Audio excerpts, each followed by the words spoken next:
ಶ್ರೀ ಗುರು ರಾಘವೇಂದ್ರ ಸ್ವಾಮಿ ಜ್ಯೋತಿಷ್ಯ. ಮಂತ್ರಾಲಯದಲ್ಲಿ ತಮ್ಮ ತಪೋಶಕ್ತಿಯಿಂದ ವಾಕ್ಯ ಸಿದ್ಧಿ ಮಂತ್ರಸಿದ್ಧಿ ಪಡೆದಿರುವ ಪಂಡಿತ್ ಶ್ರೀ ಅಪ್ಪಟಾಚಾರ್ಯರು ತಾಂತ್ರಿಕ ಜ್ಯೋತಿಷ್ಯರು. ಶ್ರೀ ಸಾಯಿಬಾಬಾ ಹಾಗೂ ರಾಘವೇಂದ್ರ ಸ್ವಾಮಿಯ ಆರಾಧಕರು. ನಿಮ್ಮ ಸಮಸ್ಯೆಗಳ ಪರಿಹಾರಕ್ಕೆ ಇಲ್ಲಿದೆ ದಿವ್ಯ ಮಾರ್ಗ. ಡಿವೋರ್ಸ್ ಪ್ರಾಬ್ಲಮ್, ಅನಾರೋಗ್ಯ, ಪ್ರೇಮ ವಿಚಾರ, ಸಂತಾನ, ಸಾಲಬಾಧೆ, ಕೋರ್ಟ್ ಕೇಸ್, ವ್ಯಾಪಾರ, ಮಾಟ ಮಂತ್ರ ತಡೆ, ಶತ್ರುಕಾಟ, ಕೌಟುಂಬಿಕ ಕಲಹ, ಇನ್ನೂ ನಿಮ್ಮ ನಿಗೂಢ ಗುಪ್ತ ಸಮಸ್ಯೆಗಳಿಗೆ ಶ್ರೀ ರಾಘವೇಂದ್ರ ಸ್ವಾಮಿಯ ಮೂಲ ಬೃಂದಾವನ ರಹಸ್ಯ ಬಲಿಷ್ಠ ಪೂಜಾ ಶಕ್ತಿಯಿಂದ ಕೆಲವೇ ದಿನಗಳಲ್ಲಿ ಶಾಶ್ವತ ಪರಿಹಾರ ಶತಸಿದ್ಧ. ವಿಶೇಷ ಸೂಚನೆ: ಅಲ್ಲಿ ಇಲ್ಲಿ ಕೇಳಿ ಎಲ್ಲೂ ಪರಿಹಾರವಾಗದ ನಿಮ್ಮ ಸರ್ವ ಸಮಸ್ಯೆಗಳಿಗೆ ಇಲ್ಲಿದೆ ದಿವ್ಯ ಮಾರ್ಗ. ನಂಬಿಕೆಟ್ಟವರಿಲ್ಲವೋ ಈ ರಾಯರ. ನೀವು ಬಯಸುವ ನೆಮ್ಮದಿಯ ಜೀವನಕ್ಕಾಗಿ ಒಮ್ಮೆ ಸಂಪರ್ಕಿಸಿ. ಶ್ರೀ ಗುರು ರಾಘವೇಂದ್ರ ಸ್ವಾಮಿ ಜ್ಯೋತಿಷ್ಯ, ಪಂಡಿತ್ ಶ್ರೀ ಅಪ್ಪಟಾಚಾರ್ಯರು. ಫೋನಿನ ಮೂಲಕ ಪರಿಹಾರ. ಮೊಬೈಲ್ ಸಂಖ್ಯೆ 9008111181. ಓಂ ಶ್ರೀ ಗುರು ರಾಘವೇಂದ್ರಾಯ ನಮಃ. ಎಲ್ರಿಗೂ ಸಹ ನನ್ನ ನಮಸ್ಕಾರ. ಇವತ್ತಿನ ವಿಡಿಯೋನಲ್ಲಿ ನಿಮಗೆ ನವರಾತ್ರಿಯ ಸಂದರ್ಭದಲ್ಲಿ ನಾವು ಸಂಕಲ್ಪ ಮಾಡಿಕೊಂಡು ರಾಯರಿಗೆ ವಿಶೇಷವಾಗಿ 9 ದಿವಸ, ಇಲ್ಲ ಅಂತಂದರೆ 5 ದಿವಸ, ಇಲ್ಲ ಅಂದರೆ 3 ದಿವಸ ನಮ್ಮ ಶಕ್ತಿಯಾನುಸಾರ ಒಂದು ಅನುಷ್ಠಾನ ಅಥವಾ ವ್ರತವನ್ನು ಮಾಡಬಹುದು. ಅದರ ಬಗ್ಗೆ ನಿಮಗೆ ಹೇಳ್ಕೊಡ್ತೀನಿ ನೋಡಿ. ಈ ವಿಶೇಷವಾದಂತಹ ವ್ರತ ಇದು, ಏಕೆಂದರೆ ನವರಾತ್ರಿಯ ಸಂದರ್ಭದಲ್ಲಿ ಮಾಡೋವಂತಹದ್ದು. ನಿಮಗೆ ಏನೇ ಕಷ್ಟಗಳಿದ್ರು ಅಥವಾ ನೋವುಗಳಿದ್ರು, ಜೊತೆಯಲ್ಲಿ ಏನೇ ಇಷ್ಟಾರ್ಥಗಳು ರಾಯರಿಂದ ಈಡೇರಿಕೆ ಆಗಬೇಕು, ಮನೆಯಲ್ಲಿ ತುಂಬ ಕಷ್ಟ ಜಾಸ್ತಿ ಅನ್ನೋವಂಥವರು ಈ ವ್ರತವನ್ನು ಸಂಕಲ್ಪ ಮಾಡಿಕೊಂಡು ಮಾಡಿ. ಜೊತೆಯಲ್ಲಿ ಯಾರೆಲ್ಲ ಮದುವೆ ಆಗಿಲ್ಲ ಅಂತೇಳಿ ಸಫರ್ ಮಾಡ್ತಿದ್ರಲ್ಲ, ವಿಶೇಷವಾಗಿ ಅಂತಹವರು ಮದುವೆ ಆಗಲಿಕ್ಕೋಸ್ಕರ ತಪ್ಪದಲ್ಲೇ ಈ 9 ದಿವಸಗಳ ಸೇವೆಯನ್ನು ಮಾಡಿ ಖಂಡಿತ ರಾಯರು ಒಳ್ಳೇದು ಮಾಡ್ತಾರೆ. ಇನ್ನು ಸೋಮವಾರ ನವರಾತ್ರಿಯ ಮೊದಲನೇ ದಿವಸ, ಅವತ್ತಿನ ದಿವಸದಿಂದ ನೀವು ಪ್ರಾರಂಭ ಮಾಡಿಕೊಂಡು 9 ದಿವಸಗಳ ಕಾಲ ಈ ಸೇವೆಯನ್ನು ಮಾಡಬಹುದು. ರಾಯರ ವ್ರತ ಅಂತ ಹೇಳಿ ಬಂದಾಗ ನಾವು ಕೆಲವೊಂದಷ್ಟು ನಿಯಮಗಳನ್ನು ಪಾಲನೆ ಮಾಡಲೇಬೇಕು. ಆ 9 ದಿವಸಗಳ ಕಾಲ ನಾನ್ ವೆಜ್ ಮಾಡೋ ಹಾಗಿಲ್ಲ. ನೀವು ಹೊರಗಡೆ ಫ್ಯಾಮಿಲಿ ಮೆಂಬರ್ಸ್ ಕೂಡ ತಿನ್ನೋ ಹಾಗಿಲ್ಲ, ಅಂದರೆ ಬೇರೆಯವರು ಕೂಡ ತಿನ್ನೋ ಹಾಗಿಲ್ಲ. ಗಂಡ ಹೆಂಡತಿ ಸೇರೋ ಹಾಗಿಲ್ಲ. ಹೊರಗಡೆ ಆಹಾರ ಪದಾರ್ಥ ಅಂದರೆ ಹೋಟೆಲ್ಗಳಲ್ಲಿ ತಿನ್ನುವಂತಹದ್ದು, ಬೇರೆಯವರ ಮನೆ ಆಹಾರವನ್ನು ಇಸ್ಕೊಂಡು ತಿನ್ನುವಂತಹದ್ದು, ಕಾಡು ಹರಟೆ ಹೊಡೆಯುವಂತಹದ್ದನ್ನು ಮಾಡಬೇಡಿ.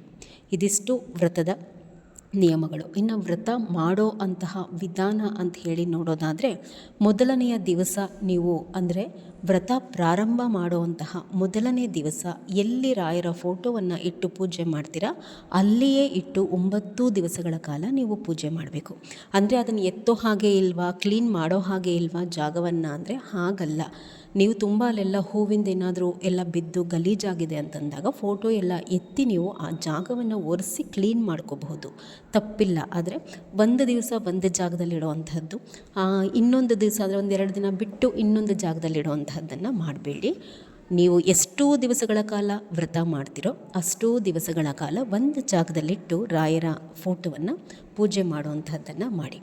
ವ್ರತ ಪ್ರಾರಂಭ ಮಾಡುವಂತಹ ಮೊದಲ ದಿವಸ ತಪ್ಪದೆ ನಿಮ್ಮ ಮನೆ ದೇವರು ಯಾವುದೇ ಆಗಿದ್ದರೂ ಆ ದೇವರ ಫೋಟೋ ಮುಂದೆ ಎಲೆ ಅಡಿಕೆಯನ್ನು ಇಟ್ಟು ಪ್ರಾರ್ಥನೆ ಮಾಡ್ಕೊಳ್ಳಿ. ಅಂದರೆ ನಾನು ರಾಯರ ಇಷ್ಟು ದಿವಸದ ಒಂದು ವ್ರತವನ್ನು ನಾನು ಹಿಡಿತಾ ಇದ್ದೀನಿ, ನಿಮ್ಮ ಅನುಗ್ರಹವೂ ಬೇಕು ಅಂತ ಹೇಳಿ. ನಾವು ಏನೇ ವ್ರತ ಪೂಜೆಗಳನ್ನು ಮಾಡಿದ್ರೂ ಕೂಡ ನಾವು ನಮ್ಮ ಮನೆ ದೇವರ ಸ್ಮರಣೆಯನ್ನು ಮಾಡುವಂತಹದ್ದನ್ನು ಮರಿಬಾರ್ದು. ಆದಷ್ಟು ಈ ರಾಯರ ಪೂಜೆಯ ಜೊತೆಯಲ್ಲಿ 9 ದಿವಸಗಳ ಕಾಲ ಕಳಸ ಇಟ್ಟು ದೇವಿಯನ್ನು ಆರಾಧನೆ ಮಾಡಿ. ಆವಾಗ ನಿಮಗೆ ಏನಾಗುತ್ತೆ ಅಂತಂದರೆ ಬಹಳ ಒಳ್ಳೆಯ ಫಲಗಳು ಜೊತೆಯಲ್ಲಿ ಲಭಿಸುತ್ತೆ. ಅಂದರೆ ರಾಯರ ಪೂಜೆಯ ಜೊತೆಗೆ ನೀವು ತಾಯಿಯನ್ನು ಸಹ ಆರಾಧಿಸಿದಾಗ ಬಹಳ ಒಳ್ಳೆಯ ಫಲಗಳು ಲಭಿಸುವಂತಹದ್ದು. ಯಾಕೆ ಅಂತಂದರೆ ರಾಯರು ಕೂಡ ಈ 9 ದಿವಸಗಳ ಕಾಲ ನಿಮಗೆ ತಿಳಿದಿರಬಹುದು, ರಾಯರ ಒಂದು ಮಂತ್ರಾಲಯದಲ್ಲಿ ಮಂಚಾಲಮ್ಮನ ದೇವಸ್ಥಾನ ಇದೆ. ಆ ತಾಯಿಯ ಆಣತಿಯಂತೆಯೇ ರಾಯರು ಅಲ್ಲಿ ನೆಲೆ ನಿಂತಿರೋದು. ಆ ತಾಯಿಯ ಆರಾಧನೆಯನ್ನು ರಾಯರು 9 ದಿವಸಗಳ ಕಾಲ ಅಂದರೆ ನವರಾತ್ರಿಯ ಸಂದರ್ಭದಲ್ಲಿ ಆ 9 ದಿವಸಗಳು ಮಂಚಾಲಮ್ಮನವರಿಗೆ ವಿಶೇಷ ಸೇವೆಗಳನ್ನು ರಾಯರೇ ಮಾಡ್ತಾರಂತೆ. ಹೀಗಾಗಿ ನಾವು ರಾಯರೊಟ್ಟಿಗೆ ದೇವಿಯನ್ನು ಮನೆಯಲ್ಲಿ ಆರಾಧಿಸೋದ್ರಿಂದ ಬಹಳ ಬೇಗ ನಮಗೆ ಕಷ್ಟಗಳು ಕಳೆದು ಒಳ್ಳೆಯದಾಗುತ್ತೆ ಅನ್ನುವಂತಹದ್ದು. ಇನ್ನು ಮೊದಲನೇ ದಿವಸ ನೀವು ಸಂಕಲ್ಪ ಮಾಡ್ಕೋಬೇಕಾಗತ್ತೆ. ತಪ್ಪದೆ ಸಂಕಲ್ಪ ಮಾಡ್ಕೊಳ್ಳುವಂತಹದ್ದನ್ನು ಮಾಡಿ. ಮುಂದೆ ಹೇಳ್ಕೊಡ್ತೀನಿ ಹೇಗೆ ಮಾಡುವಂತಹದ್ದು ಅಂತೇಳಿ. ರಾಯರ ಫೋಟೋವನ್ನು ಒರೆಸ್ಕೋಬೇಕು. ಮೊದಲು 9 ದಿವಸಗಳ ಕಾಲ ಪ್ರತಿನಿತ್ಯ ರಾಯರ ಫೋಟೋವನ್ನು ಒರೆಸ್ಕೋಬೇಕಾಗತ್ತೆ. ಪ್ರತಿನಿತ್ಯ ಗೆಜ್ಜೆ ವಸ್ತ್ರವನ್ನು ಏರಿಸಬೇಕಾಗತ್ತೆ. ವ್ರತ ಅಂತ ಹೇಳಿ ಮಾಡ್ತಾ ಇರೋದ್ರಿಂದ ಗೆಜ್ಜೆ ವಸ್ತ್ರವನ್ನು ಏರಿಸಬಹುದು ನಾವು, ನಮಗೆ ದೋಷ ಅನ್ನುವಂತಹದ್ದು ಬರೋದಿಲ್ಲ. ಪ್ರತಿನಿತ್ಯ ನಿಮ್ಮ ಪೂಜೆ ಅಂದರೆ ಇಲ್ಲಿ ನವರಾತ್ರಿ ಅಂತ ಹೇಳಿ ಬಂದಾಗ ಬಹಳ ಒಳ್ಳೆಯ ದಿವಸಗಳು, ಹೀಗಾಗಿ ಪರ್ಟಿಕ್ಯುಲರ್ ಆಗಿ ಇಷ್ಟೇ ಟೈಮ್ನಲ್ಲಿ ಹಚ್ಚಿ ಅಂತ ಹೇಳಿ ಹೇಳೋದಿಲ್ಲ ನಾನು. 6 ಗಂಟೆ ಒಳಗಡೆ ನೀವು ದೀಪ ಹಚ್ಚುವಂತಹದ್ದನ್ನು ಮಾಡ್ಕೊಳ್ಳಿ. ಪ್ರತಿನಿತ್ಯ ನೀವು ರಾಯರ ಮುಂದೆ 2 ತುಪ್ಪದ ದೀಪ, ಅದರ ಜೊತೆ 2 ಮಣ್ಣಿನ ದೀಪ, ಅಂದರೆ ಒಟ್ಟಾರೆಯಾಗಿ 4 ದೀಪಗಳನ್ನು ಹಚ್ಚಬೇಕಾಗತ್ತೆ. ಹೊಸ ಮಣ್ಣಿನ ದೀಪವನ್ನು ತಗೊಂಡು ಬನ್ನಿ, ಮತ್ತೆ ಕಮೆಂಟಲ್ಲಿ ಕೇಳಬೇಡಿ ರಾಯರಿಗೆ ಮಾತ್ರ ಹಚ್ಚಿದ್ದೆ, 5 ಮಣ್ಣಿನ ದೀಪಾರಾಧನೆಗೆ ಹಚ್ಚಿದ್ದೆ ಅಂತ ಹೇಳಿ. ಹೊಸ ದೀಪವನ್ನು ತಗೊಂಬರಬೇಕು. ಈ 9 ದಿವಸಗಳ ಕಾಲ ರಾಯರ ಮುಂದೆ ಈ ದೀಪವನ್ನು ಏನು ಹಚ್ತೀರಾ, ಈ ದಿವಸಗಳು ಕಳೆದ ಮೇಲೆ ಆ ದೀಪಗಳನ್ನು ಮತ್ತೆ ನೀವು ದೇವರ ಮನೆಯಲ್ಲಿ ಬಳಸೋದಕ್ಕೆ ಬರೋದಿಲ್ಲ. 4 ದೀಪಗಳಿಗೂ ಸಹ ತುಪ್ಪವನ್ನೇ ಹಾಕ್ಕೊಂಡು ಹಚ್ಕೋಬೇಕಾಗತ್ತೆ. ನಾನು ಮೊದಲೇ ಹೇಳಿದೆ, ನೀವು ಸಂಕಲ್ಪವನ್ನು ಮಾಡ್ಕೋಬೇಕಾಗತ್ತೆ. ಮೊದಲನೇದಾಗಿ ಅಂದರೆ ಮೊದಲನೇ ದಿವಸ ಮಾಡ್ಕೊಳ್ಳಿ ಸಾಕು. ಮೊದಲನೇ ದಿವಸ ಸಂಕಲ್ಪ ಮಾಡಿಕೊಂಡ್ರೆ ಪ್ರತಿನಿತ್ಯ ಏನು ಮಾಡ್ಕೋಬೇಕು ಅಂತ ಏನಿಲ್ಲ. ಯಾವಾಗ ಮಾಡ್ಕೋಬೇಕು ಅಂದರೆ ರಾಯರ ಮುಂದೆ ನೀವು ದೀಪ ಹಚ್ತಿರಲ್ವ ಆ ಸಮಯದಲ್ಲೇ ನೀವು ಮಾಡ್ಕೋಬೇಕಾಗತ್ತೆ. ಬಲಗೈಯಲ್ಲಿ ಹಳದಿ ಅಕ್ಷತೆಯನ್ನು ಮತ್ತು ಒಂದು ಹೂವನ್ನು ಇಡ್ಕೊಂಡು ನಿಮ್ಮ ಇಷ್ಟಾರ್ಥ ಏನಿದೆ ಎಲ್ಲವನ್ನು ಹೇಳ್ಕೊಳ್ಳಿ. ನಿಮ್ಮ ಕಷ್ಟಗಳೆಲ್ಲವನ್ನು ಸಹ ರಾಯರ ಮುಂದೆ ಹೇಳಿಕೊಂಡು ರಾಯರ ಪಾದದ ಬಳಿಗೆ ಹಾಕಿ ಅದನ್ನು. ಅಂದರೆ ನಿಮ್ಮ ಮನೆಯಲ್ಲಿ ಯಾರೆಲ್ಲ ಇದ್ದೀರಾ, ಅವ್ರಿಗೇನು ಕಷ್ಟಗಳಿದೆ, ಆರೋಗ್ಯ ಸಮಸ್ಯೆ ಇದೆ, ಅಥವಾ ಏನಾದರೂ ಓದಲ್ವಾ, ಹೇಳಿದ ಮಾತು ಕೇಳಲ್ವಾ, ಕುಡಿತಿದ್ದಾರಾ, ಅಥವಾ ಸಂತಾನ ಅವಶ್ಯಕತೆ ಇದೆಯಾ, ನಿಮಗೆ ಸಂತಾನದ ಬಯಕೆ ಇದೆಯಾ, ಏನೇ ಭಿನ್ನಹ ಇದ್ದರೂ ತಪ್ಪದೆ ರಾಯರ ಮುಂದೆ ಕೇಳ್ಕೋಬೇಕು. ಈ ಅಕ್ಷತೆ ಮತ್ತು ಹೂವನ್ನು ಇಡ್ಕೊಂಡು ಅದನ್ನು ರಾಯರ ಪಾದದ ಬಳಿಗೆ ಹಾಕುವಂತಹದ್ದನ್ನು ಮಾಡಿ. ನೀವು 9 ದಿವಸಗಳ ಕಾಲ ತಪ್ಪದೆ ತುಳಸಿ ಪೂಜೆಯನ್ನು ಮಾಡ್ಕೋಬೇಕು. ದೇವರ ಮನೆಯಲ್ಲಿ ದೀಪ ಹಚ್ಚೋದಕ್ಕಿಂತ ಮುಂಚೆ ಒಂದು ದೀಪವನ್ನು ನೀವು ತುಳಸಿ ಗಿಡದ ಮುಂದೆ ಎಣ್ಣೆನಲ್ಲೇ ಹಚ್ಕೊಳ್ಳಿ. ಆಮೇಲೆ ನೀವು ದೇವರ ಮನೆಯಲ್ಲಿ ಏನು ದೀಪ ಹಚ್ತಿರಲ್ವ ಅದನ್ನು ಹಚ್ಕೊಳ್ಳಿ. ಅದಾದಮೇಲೆ ಶ್ರೀಮನ್ ಮಹಾವಿಷ್ಣುವನ್ನು ಸ್ಮರಿಸಿ, ಅವರನ್ನು ಸ್ಮರಿಸ್ದಲೇ ರಾಯರ ಪೂಜೆಯನ್ನು ಮಾಡಬೇಡಿ. ಶ್ರೀಮನ್ ಮಹಾವಿಷ್ಣುವಿಗೇನು ಸಪ್ರೇಟ್ ದೀಪ ಹಚ್ಚುವಂತಹದ್ದು ಬೇಡ. ನಂತರ ನೀವು ಏನು ಮಾಡಬೇಕು, ರಾಯರ ಮುಂದೆ ಇಟ್ಟಿರುವಂತಹ 4 ದೀಪಗಳನ್ನು ಅಗ್ಗಿಸ್ಟಿಕೆಯಲ್ಲಿ ಹಚ್ಕೊಳ್ಳಿ. ತುಳಸಿಯ ಅಗ್ಗಿಸ್ಟಿಕೆ ಅಂತಂದರೆ ನಾವು ರಾಯರಿಗೆ ತುಳಸಿಯನ್ನು ಹಾಕಿರ್ತೀವಲ್ವಾ, ಆ ತುಳಸಿಯನ್ನು ತೆಗೆದಾದ ಮೇಲೆ ಅದರಲ್ಲಿ ಇರುವಂತಹ ಕಡ್ಡಿಗಳನ್ನು ಒಣಗಿಸಿ ಇಟ್ಕೋಬೇಕು. ನೆರಳಿನಲ್ಲೇನೆ ಚೆನ್ನಾಗಿ ಒಣಗಿಸಿ ಇಟ್ಕೊಂಡು ಅದರಲ್ಲಿ ದೀಪ ಹಚ್ಚೋದ್ರಿಂದ ಬಹಳ ಒಳ್ಳೆಯದು. ಇದನ್ನು ಮಾಡಿ ಇಟ್ಕೊಂಡು ಪ್ರತಿ ಗುರುವಾರನೂ ಸಹ ಆ ಅಗ್ಗಿಸ್ಟಿಕೆಯಲ್ಲಿ ರಾಯರ ಮುಂದೆ ದೀಪ ಹಚ್ಚುವಂತಹದ್ದನ್ನು ಮಾಡಿ. ಇದಾದ ಮೇಲೆ ಧೂಪವನ್ನು ತೋರಿಸುವಂತಹದ್ದು. ಧೂಪ ತೋರಿಸಿದ್ದಾದ ಮೇಲೆ ರಾಯರ ಅಷ್ಟೋತ್ತರ, ರಾಯರ ಗಾಯತ್ರಿ ಮಂತ್ರವನ್ನು 21 ಅಥವಾ 48 ಸಾರ್ತಿ ತಪ್ಪದೆ ಹೇಳ್ಕೊಳ್ಳಿ. ಮತ್ತು ಈ 9 ದಿವಸಗಳ ಕಾಲ ನೀವು ವಿಶೇಷವಾಗಿ ಏನು ಮಾಡಬೇಕು ಅಂತಂದರೆ, ರಾಯರ ಜೀವನ ಚರಿತ್ರೆ, ಗುರುಗಳ ಚರಿತ್ರೆಯ ಪುಸ್ತಕ ನಿಮ್ಮ ಹತ್ರ ಇದ್ದರೆ ಭಾಗ ಮಾಡಿಕೊಂಡು 9 ದಿವಸಗಳಲ್ಲಿ ಅದನ್ನು ಓದಿ ಮುಗಿಸಿ, ಬಹಳ ಒಳ್ಳೆಯದು. ರಾಯರ ಈ ಪುಸ್ತಕವನ್ನು ಯಾರೆಲ್ಲ ಓದ್ತೀರಾ ಅವರೊಬ್ಬರು ಅಂದರೆ ಯಾರು ಓದ್ತಾರೆ ಅವರು ಈರುಳ್ಳಿ ಬೆಳ್ಳುಳ್ಳಿಯನ್ನು ಬಳಕೆ ಮಾಡ್ದಲೇ ಆಹಾರವನ್ನು ತಯಾರು ಮಾಡಿಕೊಂಡು ತಿನ್ನಬೇಕಾಗತ್ತೆ. ಸ್ತೋತ್ರ ಸೇವೆ ಆದ ಬಳಿಕ 3 ತುಪ್ಪದ ಬತ್ತಿಗಳಿಂದ ರಾಯರಿಗೆ ಆರತಿಯನ್ನು ಮಾಡಿ. ಪ್ರತಿನಿತ್ಯ ನೈವೇದ್ಯ ಇಡಬೇಕು. ನೈವೇದ್ಯ ಇಡದಲೇ ಪೂಜೆ ಮಾಡಬೇಡಿ.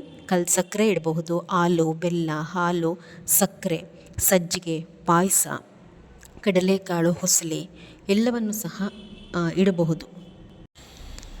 ಇಲ್ಲಿ ಅಂದರೆ ನಾವು ಇಷ್ಟು ದಿವಸಗಳ ಕಾಲ ರಾಯರಿಗೆ ಹಾಲನ್ನು ಬಳಕೆ ಮಾಡಿರಲಿಲ್ಲ. ಸೋಮವಾರಕ್ಕೆ ಹಾಲಿಗೆ ಇದ್ದಂತಹ ನಿಷೇಧ ಕೊನೆಯಾಗುತ್ತೆ.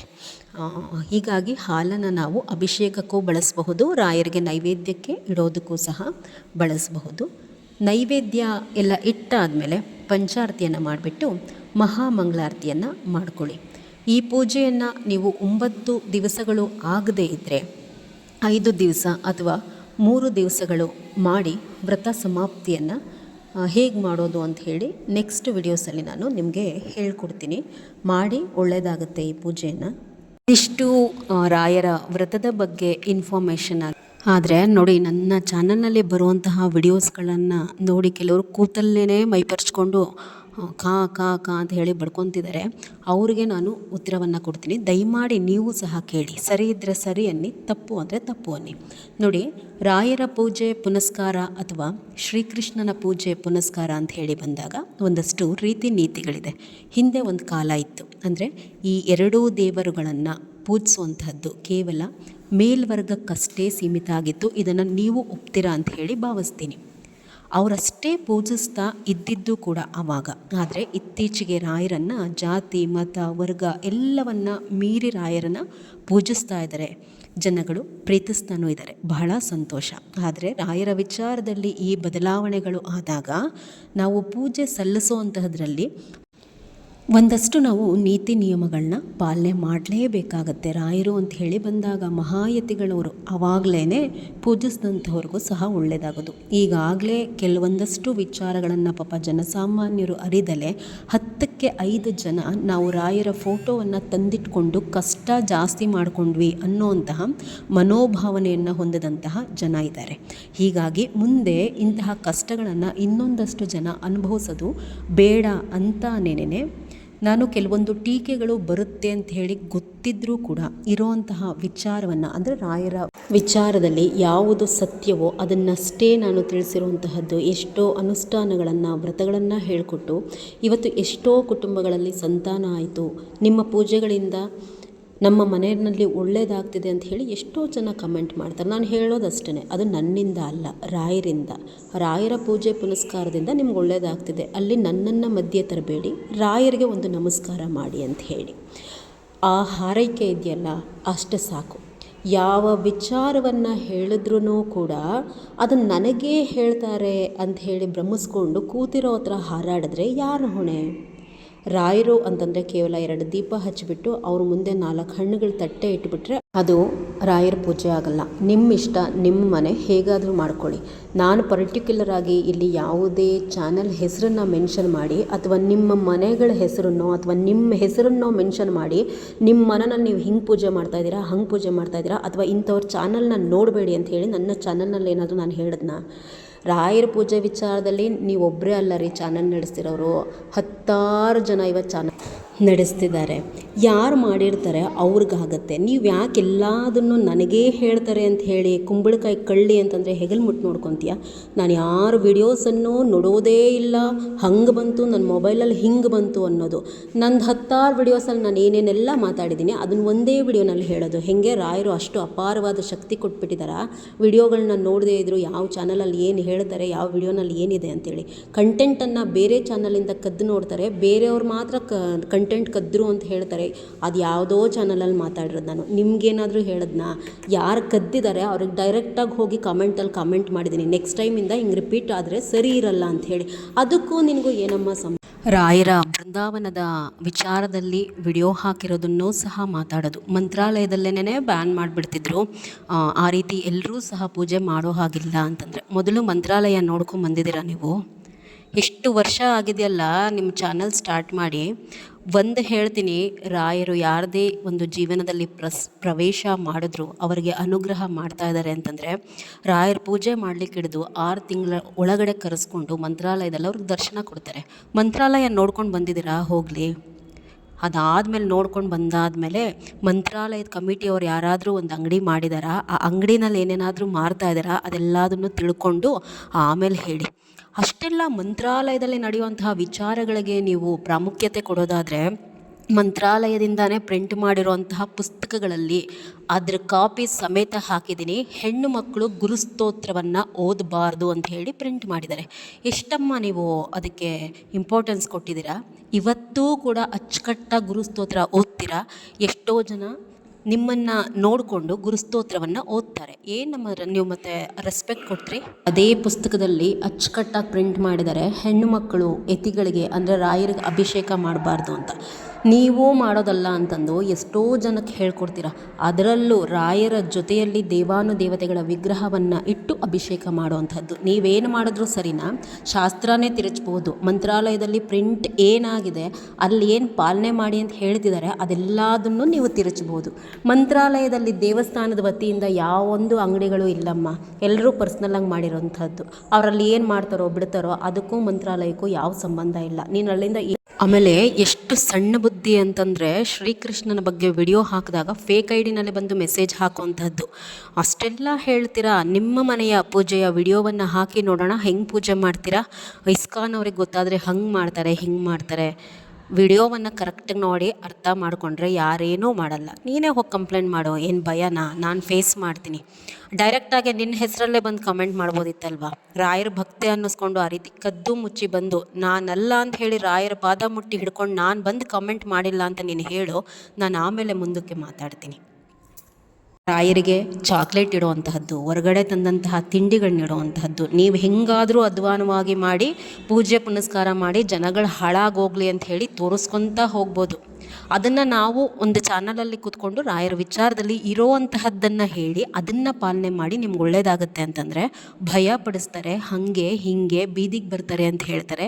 ಯಾರೇ ಹೇಳಿರೋದು ರಾಯರ ಪೂಜೆ ಮಾಡಿದ್ರೆ ಬೀದಿಗೆ ಬರ್ತಾರೆ ಅಂತ? ನೋಡ್ತೀಯಾ ವಿಡಿಯೋ ಫುಲ್ ನೋಡಿ ಅರ್ಥ ಮಾಡ್ಕೊ. ಅರ್ಧಂಬರ್ಧ ನೋಡಿಬಿಟ್ಟು ಕುತ್ಕೊಂಡು ಮಾತಾಡ್ಲಿಕ್ಕೆ ಹೋಗಬೇಡ.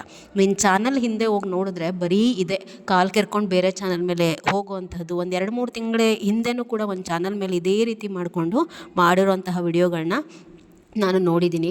ರಾಯರ ಭಕ್ತರಾದಂಥವ್ರಿಗೆ ಸೈರಣೆ ಇರಬೇಕು. ಏನೋ ನಮಗೆ ಗೊತ್ತಿಲ್ಲದಿರುವಂತಹ ವಿಚಾರವನ್ನು ಯಾರ್ದಾದ್ರೂ ಮೂಲಕ ನಮಗೆ ರಾಯರು ತಿಳಿಸ್ತಾ ಇದ್ದಾರೇನೋ, ನಾವಿದರಲ್ಲಿ ತಿಳಿಬೇಕಾಗಿರೋದು ಏನಾದರೂ ಇದೆಯೇನೋ ಅನ್ನೋವಂತಹ ಒಂದು ಹಂಬಲ ಇದ್ರಷ್ಟೇ ನಾವು ಬದುಕಲಿಕ್ಕೆ ಸಾಧ್ಯ. ಈ ದುರಹಂಕಾರ, ದರ್ಪ, ಯಾರಿಗೋ ಹೇಳಿದ್ದನ್ನು ನನಗೇ ಹೇಳಿದ್ದಾರೆ ಅಂತ ಅಂದ್ಕೊಂಡು ಹೆಂಗಂದ್ರಂಗೆ ಮಾತಾಡೋವಂಥದ್ದು. ಆಮೇಲೆ ಇನ್ನೊಂದು, ರಾಯರಿಗೆ ಕಂಪ್ಲೇಂಟ್ ಮಾಡಿದಾರಂತೆ ನನ್ನ ಮೇಲೆ. ರಾಯರು ಏನು ಮಾಡ್ತಾರೆ ಅಂತ ಹೇಳಿ ಕಾದು ನೋಡ್ತಾರೆ. ರಾಯರೆಲ್ರಿಗೂ ರಾಯರಿಗೂ ಸತ್ಯಾಂಶ ಗೊತ್ತಿರುತ್ತೆ. ಯಾರಿಗೆ ನಾನು ಹೂಪ್ರಸಾದ ಕೊಡ್ತಿದ್ದೀನಿ ಅಥವಾ ಯಾರು ನಾನು ಕೊಟ್ಟೆ ಅಂತ ಹೇಳಿ ವಿಡಿಯೋ ಮಾಡೋ ಟೈಮಲ್ಲೇ ಹೂಗಳನ್ನಿಟ್ಟು ಬೀಳಿಸ್ಕೋತಾರೆ, ಇದೆಲ್ಲ ರಾಯರು ತಿಳಿದವರೇನಲ್ಲ.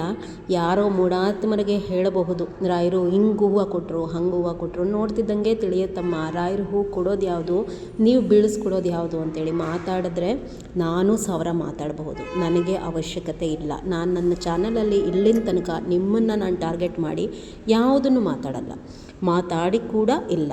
ಏನಿದೆ ಸತ್ಯಾಂಶ ಹೇಳ್ತೀನಿ. ಅದನ್ನು ಕೇಳಿಸ್ಕೊಂಡು ನನಗೇ ಹೇಳಿದ್ರು ಅಂತ ಹೇಳಿ ಅಲ್ಲಿ ಕೂತ್ಕೊಂಡು ನೀವು ಹಾರಾಡಿದ್ರೆ ನನಗೆ ಡೈರೆಕ್ಟಾಗಿ ಕಳಿಸ್ತಾರೆ, ನನ್ನ ವ್ಯೂವರ್ಸ್ಗಳು ಕಳಿಸ್ತಾರೆ, ಹಿಂಗೆ ಮಾತಾಡ್ತಾ ಇದ್ದಾರೆ ನೋಡಿ ಅಂತಂದು. ಹಾಗಾಗಿ ನಾನು ಉತ್ತರ ಕೊಡಬಾರ್ದು ಅಂದ್ಕೊಂಡಿದ್ದೆ. ಏಕೆಂದರೆ ಯಾರೋ ಈಗ ಒಂದು ಆನೆ ಬೀದಿನಲ್ಲಿ ನಡ್ಕೊಂಡು ಹೋಗುವಾಗ ನಾಯಿಗಳು ಬೊಗಳುತ್ತಿರುತ್ತೆ, ಆನೆ ಅದಕ್ಕೆ ಉತ್ತರ ಕೊಡಬಾರ್ದು. ನೀನು ಹೂಪ್ರಸಾದದ ಮೂಲಕ ರಾಯರಿಂದ ಸೂಚನೆ ಪಡ್ಕೋತೀಯನೋ, ನಾನು ರಾಯರ ಎದುರುಗಡೆ ಕೂತ್ರೆ ನೇರವಾಗಿ ಮನಸ್ಸಿಗೆ ತೋಚಿಸ್ತಾರೆ. ನಾನು ಅವರಲ್ಲಿ 3 ದಿವಸದಿಂದ ಏನು ಮಾತಾಡಬಾರ್ದು. ಏಕೆಂದರೆ ನಾವು ರಾಯರ ಭಕ್ತರಾಗಿ ಕೂತ್ಕೊಂಡು ಬೇರೆಯವ್ರ ಬಗ್ಗೆ ಮಾತಾಡುವಂತಹದ್ದು ಎಷ್ಟು ಸೂಕ್ತ ನನ್ನ ಚಾನಲಲ್ಲಿ ಅಂತ ಹೇಳಿ ಏನೂ ಮಾತಾಡಬಾರ್ದು ಅಂತ ಹೇಳಿ ತೀರ್ಮಾನ ಮಾಡಿದ್ದೆ. ಬಟ್ ಎಲ್ಲೋ ಒಂದು ಕಡೆ ರಾಯರು ಹೇಳಿದ್ದು ನನ್ನ ಮನಸ್ಸಿಗೆ, ನೀನು ಮಾತಾಡಿಲ್ಲ ಅಂದರೆ ನಿಂದು ತಪ್ಪಿದೆ ಅನ್ನೋಕೆ ಆಗುತ್ತೆ, ಉತ್ತರ ಕೊಡಲೇಬೇಕು. ಹಾಗಾಗಿ ಕೊಟ್ಟೆ. ಇದಾದ ಮೇಲೆ ಹೇಳಿದೆಯಲ್ಲ 100 ವಿಡಿಯೋಸ್ ಮಾಡಿ ಡೋಂಟ್ ಕೇರ್ ಅಂತ. 100 ಅಲ್ಲಮ್ಮ, ದಿನ ಬೆಳಗಾದರೆ ಕಂಟೆಂಟ್ ಹಾಕೋದಕ್ಕೆ 1000 ಇರುತ್ತೆ, ಅದನ್ನು ಮಾಡೋಕ್ಕೆ ಟೈಮ್ ಇಲ್ಲ. ನಿನ್ನ ಬಗ್ಗೆ ಮಾತಾಡಿ ಟೈಮ್ ವೇಸ್ಟ್ ಮಾಡೋವಷ್ಟು ಟೈಮು ನನಗಿಲ್ಲ, ಅದರ ಅವಶ್ಯಕತೆಯೂ ನನಗಿಲ್ಲ. ಒಬ್ಬರು ಬೆಳೀತಿದ್ದಾರೆ ಅಂದರೆ ಕಾಲೆಳೆಯೋರು 10 ಜನ ಇರ್ತಾರೆ. ಹೇಳ್ಕೊ, ರಾಯರಿಗೆ ಹೇಳಿದ್ಯಲ್ವ ಕಂಪ್ಲೇಂಟ್ ಮಾಡಿದ್ದೀನಿ ಅಂತ. ಪ್ರತಿ ಗುರುವಾರ ಅಪ್ಡೇಟ್ ಕೊಡ್ತಾ ಹೋಗ್ತೀನಿ. ನಿನ್ನಲ್ಲಿ ನಿಷ್ಠೆ ಇದ್ದರೆ ನನಗೆ ರಾಯರು ಶಿಕ್ಷೆ ಕೊಡಬೇಕು. ಅದು ನನ್ನ ವಿಡಿಯೋಸಲ್ಲಿ ಮುಂದೆ ಗೊತ್ತಾಗ್ತಾ ಹೋಗುತ್ತೆ. ಇಲ್ಲ ನನ್ನಲ್ಲಿ ಸರಿ ಇದ್ದರೆ ನನ್ನನ್ನು ಬೆಳೆಸ್ತಾ ಹೋಗ್ತಾರೆ, ಅದನ್ನು ಕಣ್ಣಲ್ಲಿ ನೋಡು. ಕೊನೆಯದಾಗ ಅಷ್ಟೇ ಹೇಳೋದು. ಇನ್ನೂ ಇಲ್ಲ ನಾನು ವಿಡಿಯೋ ಮಾಡ್ತೀನಿ ಬೆಳೆಸ್ತೀನಿ ಅಂತಂದರೆ ಬೆಳೆಸ್ತಾ ಹೋಗು. ಎಲ್ಲವನ್ನು ನೋಡ್ಕೊಳ್ಳೋದಕ್ಕೆ ರಾಯರಿದ್ದಾರೆ. ನಿನ್ನ ಕೆಲಸನೇ ಅಷ್ಟು ಅಂತ ಹೇಳಿ ನಾನು ಇಲ್ಲಿಗೆ ಸುಮ್ಮನೆ ಆಗ್ತೀನಿ. ದಯಮಾಡಿ ಯಾರೆಲ್ಲ ಈ ವಿಡಿಯೋ ನೋಡ್ತಾ ಇದ್ದೀರಾ ಎಲ್ಲರೂ ಕ್ಷಮಿಸಿ. ಮಾತಾಡಬಾರ್ದು ಅಂದ್ಕೊಂಡಿದ್ದೆ, ಬಟ್ ಬಹಳ ಮಿತಿಮೀರಿ ವಿಡಿಯೋಸ್ ಬರ್ತಾಯಿತ್ತು ಒಂದು ಚಾನಲ್ನಲ್ಲಿ. ಹಾಗಾಗಿ ನಿಮ್ಮೆಲ್ಲರ ಸಮಯವನ್ನು ತಗೊಂಡು ಈ ವಿಡಿಯೋ ಕೊನೆಯಲ್ಲಿ ಒಂದಷ್ಟು ಮಾತುಗಳನ್ನ ಆಡಿದ್ದೀನಿ.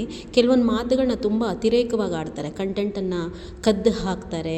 ಹಾಗೆ ಹಿಂಗೆ ಏನೋ ಹೇಳಿದ್ದನ್ನು ನಾವು ಹೇಳಿದ್ದನ್ನು ಅವ್ರಿಗೆ ಹೇಳಿದ್ವಿ ಅಂತೇಳಿ ಪರ್ಸ್ನಲ್ಲಾಗಿ ಟಾರ್ಗೆಟಾಗಿ ಅವ್ರನ್ನ ಮಾಡ್ಕೋತಿದ್ವಿ ಅಂತ ಹೇಳಿ ಅಲ್ಲಿ ಬಹಳಷ್ಟು ವಿಡಿಯೋಸ್ಗಳನ್ನ ಕಂಟಿನ್ಯೂಸ್ ಆಗಿ ಮಾಡ್ತಾ ಹೋಗ್ತಿದ್ದಾರೆ. ಹಾಗಾಗಿ ಅವ್ರಿಗೆ ರಾಯರ ಸೂಚನೆಯಂತೆ ಉತ್ತರ ಕೊಡಬೇಕಾಗಿತ್ತು. ಕೊಟ್ಟಿದ್ದೀನಿ, ಅನ್ಯಥಾ ಯಾರೂ ಭಾವಿಸಬೇಡಿ. ಈ ವಿಡಿಯೋಗಾಗಿ ನಿಮ್ಮೆಲ್ಲರ ಬಳಿ ಕ್ಷಮೆ ಯಾಚಿಸ್ತೀನಿ. ಎಲ್ರಿಗೂ ಸಹ ನಮಸ್ಕಾರ.